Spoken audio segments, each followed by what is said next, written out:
என்று சொல்லி அவனை பிடித்து வெளியே தள்ளிவிடுகிறார்கள். பின்பு கமாலியேல் என்னும் சட்ட வல்லுநர் உடைய தயவால் அவருடைய தோட்டத்தில் இருக்கிற வீட்டில் இவர் அடைக்கலம் புகுகின்றார். அதன் பிறகு கிறிஸ்துவுக்காக தன்னுடைய உயிரை கொடுக்கிறார். கிறிஸ்துவுக்காக தன்னுடைய உயிரை கொடுத்து தன்னையே சாட்சியாய் மாற்றிக்கொள்கிறார். அன்பு சகோதர சகோதரிகளே, கிறிஸ்துவால் ஒருவன் தொடப்பட்டிருக்கிறான். அது வார்த்தையால் மட்டுமல்ல, அவருடைய திரு உணவாலும் கூட.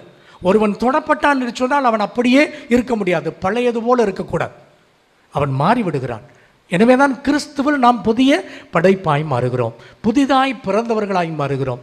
இதற்கான அருள், ஆரோக்கியம், ஆசீர்வாதம் நம்ம ஒன்றும் தேடி கேட்டு வாங்க வேண்டிய அவசியம் இல்லை. கிறிஸ்துவே தருவார். அவரே நமக்கு வேலை கொடுக்கிறார். அந்த வேலைக்கு கூலியையும் அவரை நிர்ணயம் செய்வார். அதற்கான வெகுமதியும் நமக்கு தருவார். எத்தகைய வெகுமதி கிடைக்கும் தெரியாது. ஆனால் நேர்மையும் நன்மையும் நிறைந்த நடுவர் நிச்சயமாய் கிறிஸ்துவுக்காய் நாம் இந்த உலகிலே வாழுகிற போது நிறைந்த சம்பாவனையை தருவார்.